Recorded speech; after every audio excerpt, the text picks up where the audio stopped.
अच्छा भाई, ऐसे ही आइलैंड पे बोट क्रॉस करते हुए आपका एक लाइफ थ्रेटनिंग एक्सपीरियंस रहा था कुछ इंडोनेशिया में ही, वो भी बताओ यार ऑडियंस को। भाई वो एक ऐसा एक्सपीरियंस है, वो कभी मेरा वीडियो पे नहीं आ पाया। आज भी वो वीडियो मेरे पास पड़ी हुई है कि शायद दोबारा उस आइलैंड में जाऊंगा तो उसको आधा पार्ट करूंगा। है ना। हमने कोशिश की थी बनाए, तो क्या था कि मेरे को 2023 में जब हम बना रहे थे तो हम ये देख रहे थे कि यार हमारा जो कंटेंट है वो किस तरफ जाएगा। देखो मैं प्योरली बताऊं, मैं ट्रैवलर भी हूं बट मैं एक साथ में कंटेंट क्रिएटर भी हूं। मैं तो ये नहीं बोल सकता कि मैं पूरा एक लव वो है। तो मैं सोचता हूँ कि यार ऑडियंस जो देखे उसको वैल्यू मिले।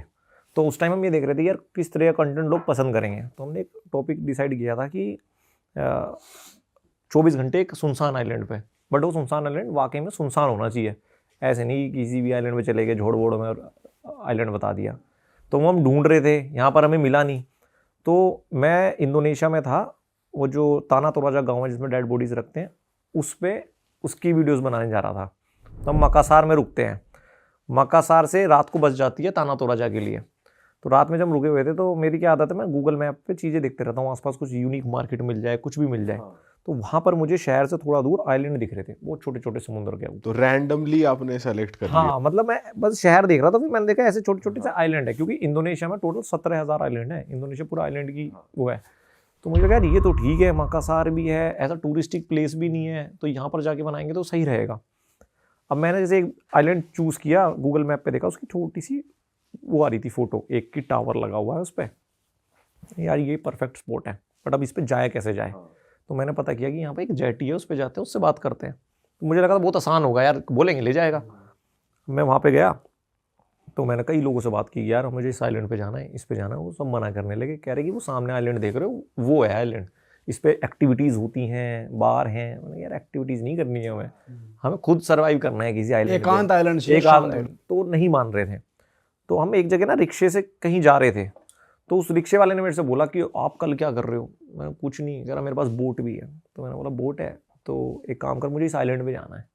तो वो वाली बात है ना, जो तलाश रहा होता है वो ज़्यादा करेगा, जिसके पेट भरे हुए वो तो नहीं करेगा। तो कह रहा कहाँ जाना है, मैंने उसको बताया ये आइलैंड पे जाना है और हम ऐसी ऐसी वीडियो बनाना चाहते हैं।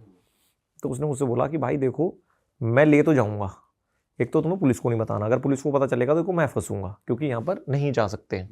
दूसरी बात कि अगर मैं बोलूँ चलना है तो चलोगे, अगर निकलना है वहाँ से वापस, ज्यादा चूचा नहीं अपनी अलग। ज़्यादा ये नहीं कि कभी तुम वहाँ जाके फंसा दो और मतलब फंस गए हमें, तो मेरे लिए दिक्कत हो जाएगी। तो मैंने बोला ठीक है यार, कंडीशन देख लेते हैं, जाके बनाना तो शुरू करते हैं, सुबह निकलते हैं।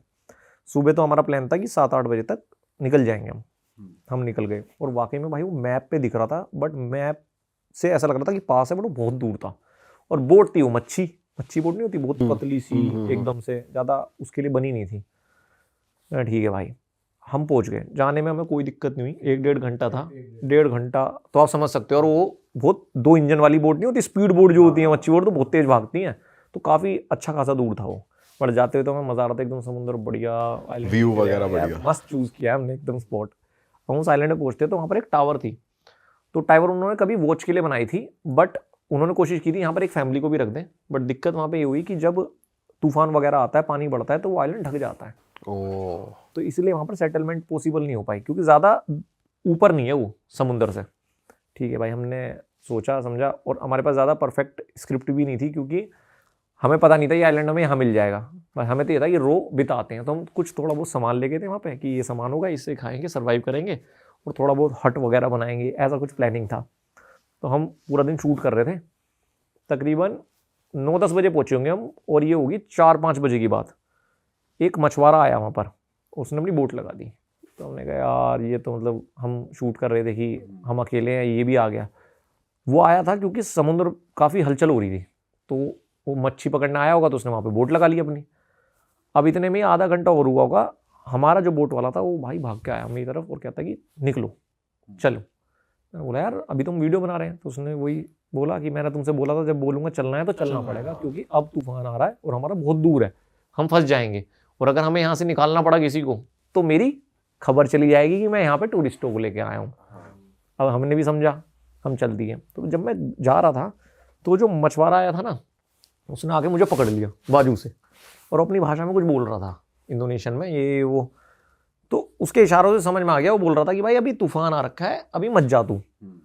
तो अब मैं अपने कैप्टन की तरफ देखूं, हम उसे कैप्टन बोल रहे थे जो हमारा वो था मछुआरा, तो कैप्टन तो कहता नहीं नहीं छोड़ो, तो अपनी भाषा में उसको बोलने लगा। हम जा रहे थे तो बुढ़े से थे वो अंकल जो थे मछुआरे, वो अपनी भाषा में बोले ही बोले जा रहा था भाई, पीछे से जैसे बोलते हैं ये मत जाओ ऐसे करके। अब मैंने उसको बोला कि भाई देख ले क्या करना है, कह रहा नहीं नहीं तुम चलो। भाई हम बोट पे चढ़ने वाले थे, बोट चढ़ने से पहले ना उसके जो वो होता है जो रस्सी सी बांध के रखता है वो छूट गई। अब वो तैर के भाग के उसने तो बोट कंट्रोल कर ली, क्योंकि तो मछुआरे हो तो उनको तो समुद्र कुछ लगता ही नहीं भाई। और हमसे कह रहा कूदो कूदो कूदो, और हमारे पास भाई कैमरे भी फोन भी, और मतलब हम उस मेंटली उसके लिए प्रिपेयर नहीं थे कि समुद्र में कूदना पड़ेगा और लहरें ऐसी। समहाउ हम चढ़ गए।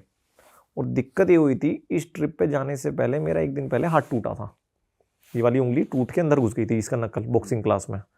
और या तो मेरे पास दो ही ऑप्शन थे, या तो मैं ट्रिप छोड़ दूँ, तो मैंने कहा प्लास्टर वास्टर लगाओ चलते हैं भाई।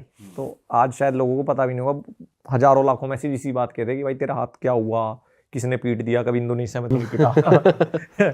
तो ये था कि भाई मेरी बॉक्सिंग क्लास में हाथ टूटा था, और एक दिन पहले था, फ्लाइट वगैरह हो गई थी, और वो था कि सनक हमने कर ली थी कि कंटेंट बनाना है या ऐसे ट्रैवल करना है, तो वो ड्रॉप नहीं किया मैंने, चलते हैं।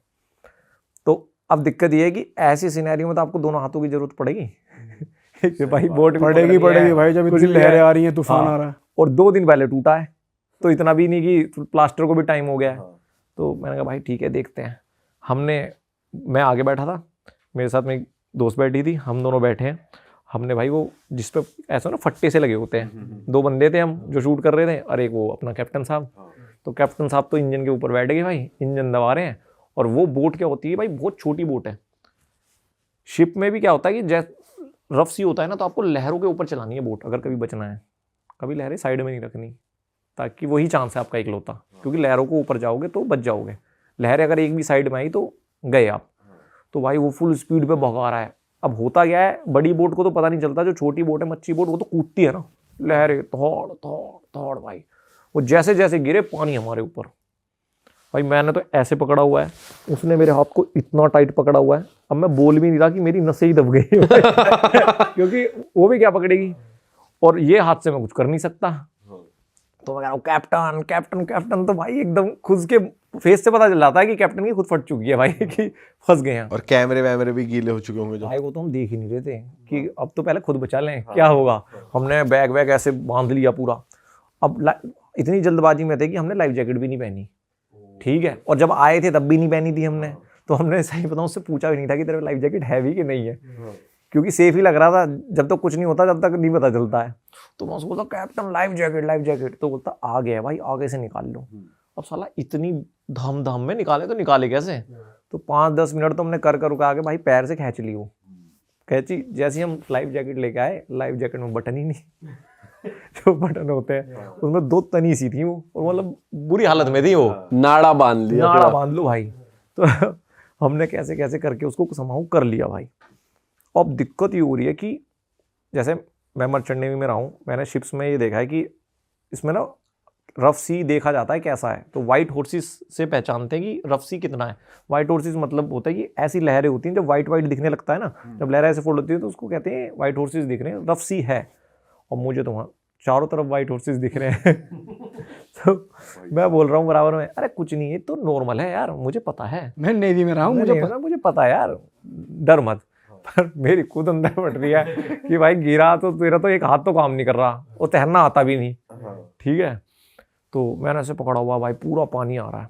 अब दिमाग में हमारी दिक्कत ये हो रही है कि जब वो लहर लग रही थी ना भाई, तो हम बार बार ना पीछे की तरफ हो जा रहे थे, इसलिए हमने इतना टाइट पकड़ा हुआ था। अब वो पानी पीछे से भी जा रहा था, और कैप्टन तो बैठे थे भाई इंजन के ऊपर फुल दबा रहे हैं। तो हमें डर था कि एक लहर आएगी, कैप्टन को ही ले कैप्टन जाएगी। जाएगा। और जहाँ कैप्टन गया वहां टीम कहाँ टिकेगी। तो हम तो कहीं टिकेंगे। तो हमें अपने से ज्यादा कैप्टन की फिक्र थी। और कैप्टन मैं बार बार बस ये मान लो, मुझे भी नहीं पता मैंने कितनी बार कैप्टन बोला होगा, क्योंकि मेरे पे लहर टकराए मैं एकदम बोलूं कैप्टन। कैप्टन तो बचे भाई। तो कैप्टन कह रहा ठीक है प्रेजेंट सर। हाँ, मैं वो मतलब अपनी दे रहा था कि सही है सब। हमने एक आइलैंड देखा, तो मैंने बोला भाई वहाँ लेके चल, गो देयर। वो कह रहा नहीं वहाँ नहीं जा सकते, वहाँ पर और लहरें तेज हैं। तो ये ना भाई हमारे साथ 1-1.5 घंटे रहा है। मतलब मैं बता रहा हूँ, ये शायद आपको कम लगे, बट जब आपकी जान पे होती है ना, तो 2 मिनट भी आपकी जिंदगी में ना छप जाते हैं, एक सेकंड। तो 1.5 घंटा मुझे ना पक्का पता है। एक मोमेंट ऐसा आया था जब बहुत उस आइलैंड के बराबर से निकल रहे थे ना, तो वो आइलैंड के बराबर से लहरें और तेज हो जाती हैं, क्योंकि वो टकराती हैं तो वो बहुत ज़्यादा हो जाता है। तो उसने मुझसे बोला, जो मेरे साथ मेरी दोस्त थी, कि भाई देखो अगर गिरेंगे ना तो खुद को बचाना, ठीक है, और जो जिंदगी रही मजा आया। हाथ खड़े कर दिए। बढ़िया रहा। बस ये है कि कभी ऐसा ना हो लास्ट मैसेज हो, क्योंकि बहुत हालत बेकार थी यार, पूरे गीले हो गए, ऐसे हो रहे हैं, यूं हो रहे हैं, वो दिख रहा है लहरें कैसी हैं। और जितनी देर में हम आए थे 1.5 घंटे में, अब हम अपोजिट जा रहे हैं। हमें ये भी नहीं पता है साला तेल कितना भरवा के लाया है, कि ये सोच के आया हो कि ठीक है। तो मैंने कहा अरे तू पागल है क्या, ये तो नॉर्मल है। अंदर से मेरी भी हो रही है कि यार क्या है कि पॉजिटिविटी तो बना के रखो। सही बात है। जब हम पहुंचे जेटी पे, मैंने कैप्टन पकड़ लिया भाई, कैप्टन भी गीला, मैं भी पूरा गीला हो रहा हूँ। मैंने कैप्टन को कुछ पैसे दिए, कैप्टन थैंक यू भाई, क्योंकि देखो बचा के लाया था, एक्सपीरियंस ना होता ना तो गए थे हम। और भाई फिर हमने कॉफ़ी वॉफ़ी पी, फिर मैंने बोला उसको, मैं तुझे पता है बहुत रफ सी था। अपनी दोस्त को बता दूँ। वाइट हॉर्सेस आ रखे थे यार, तो जो मैंने कहा यार क्या, अब बता गिरना था तो गिरना ही था, उसमें तो कुछ कर नहीं सकते थे। चलो आ गए, अब कल चलते हैं ताना तोड़ा या अरे यार भाई ये तो क्रेजी हो गया यार। थोड़ा क्रेजी तो यार, मजा भी इसमें आता है, ये कहानी बन जाती है। अब उस दिन ना होता तो क्या कहानी होती। कल को ये बाल सालों साल की यादगार रह गई आपकी अब एक। अब मैं कह रहा हूँ कल को बच्चों को ये तो कह देंगे बेटे बाल ऐसी नहीं सफेद की हैं। हाँ सही बात वो मैं एक कैप्टन था, मेरी दोस्त भी थी बेटा, कहानी थी बहुत तगड़ी। अरे वाह, आपने ये वीडियो यहाँ तक देख ली भाई, तुमने हमारी मेहनत सफल कर दिया। तुम ही लोग हो असली रियल हिट। और अगर आपको बहुत मजा आ रहा है ऐसी क्लिप्स में, ऐसी वीडियोस में, तो फटाफट जाइए प्लेलिस्ट पे बिंज वॉच कीजिए और सारी वीडियोस देख डालो और मौज काटो। That is it. हम मिलेंगे नए पॉडकास्ट में, नए क्लिप में। Till then bye bye, see you, take care, do subscribe.